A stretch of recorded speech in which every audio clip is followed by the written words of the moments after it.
California is yielded 1 minute. Thank you, Madam Speaker. I thank the gentleman for yielding and for his leadership. Madam Speaker, in his annual address to our predecessors in Congress in 1862, President Abraham Lincoln spoke of the duty of the patriot in an hour of decisive crisis for the American people. Fellow citizens, he said, we cannot escape history. We will be remembered in spite of ourselves. No personal significance or insignificance can spare one or another of us. The fiery trial through which we pass will light us down in honor or dishonor to the latest generation. Even we here, he said, hold the power and bear the responsibility. In the Bible, St. Paul wrote, think on these things. We must think on what Lincoln told us. We, even us here, hold the power and bear the responsibility. We, you and I, hold and trust the power that derives most directly from the people of the United States. And we bear the responsibility to fill that oath that we all swear before God and before one another. The oath to defend the Constitution against all enemies, foreign and domestic, so help us God. We know that we faced enemies of the Constitution. We know we experienced the insurrection that violated the sanctity of the people's capital and attempted to overturn the duly recorded will of the American people. And we know that the President of the United States incited this insurrection, this armed rebellion against our common country. He must go. He is a clear and present danger to the nation that we all love. Since the presidential election in November, an election the president lost, he has repeatedly lied about the outcome, sowed self-serving doubt about democracy, and unconstitutionally sought to influence state officials to repeal reality. And then came that day of fire we all experienced.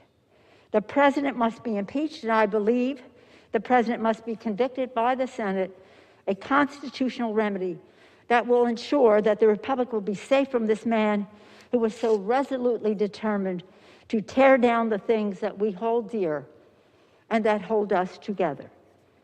It gives me no pleasure to say this. It breaks my heart. It should break your heart. It should break all of our hearts. For your presence in this hallowed chamber is testament to your love for our country, for America, and to your faith in the work of our founders to create a more perfect union. Those insurrectionists were not patriots. They were not part of a political base to be catered to and managed. They were domestic terrorists, and justice must prevail.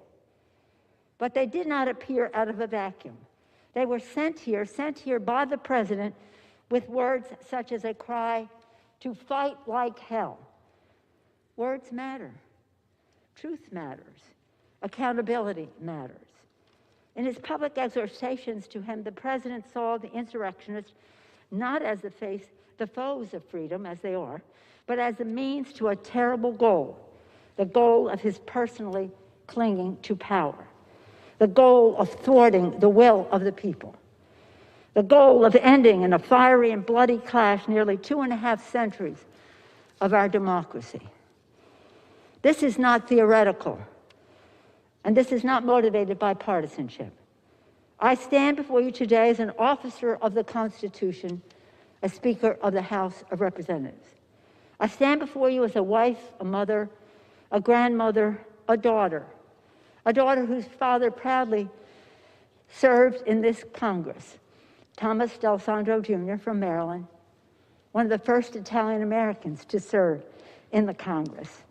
And I stand here before you today as the noblest of things, a citizen of the United States of America. With my voice and my vote, with a plea to all of you Democrats and Republicans, I ask you to search your souls and answer these questions. Is the president's war on democracy in keeping with the Constitution? Were his words an insurrectionary mob a high crime and misdemeanor? Do we not have the duty to our oath to do all we constitutionally can to protect our nation and our democracy from the appetites and ambitions of a man who has self-evidently demonstrated that he is a vital threat to liberty, to self-government, and to the rule of law? Our country is divided, we all know that. There are lies abroad in the land spread by a desperate president who feels his power slipping away. We know that too. But I know this as well, that we here in this House have a sacred obligation to stand for truth, to stand up for the Constitution, to stand as guardians of the Republic. In a speech he was prepared to give in Dallas on Friday, November 22nd, 1963, President John F. Kennedy was to say, "We in this country, in this generation, are, by destiny rather than choice, the watchmen on the walls of world freedom. We ask, therefore, that we may be worthy of our power and responsibility." That we may be worthy. President Kennedy was assassinated before he could deliver those words to the nation, but they resonate more even now, in our time, in this place. Let us be worthy of our power and responsibility, that what Lincoln thought was the world's last best hope, the United States of America, may long survive. My fellow members, my fellow Americans, we cannot escape history. Let us embrace our duty, fulfill our oath, and honor the trust of our nation. And we pray that God will continue to bless America. I thank you, Madam Speaker, and yield back. The gentleman from New York, reserves. Reserve.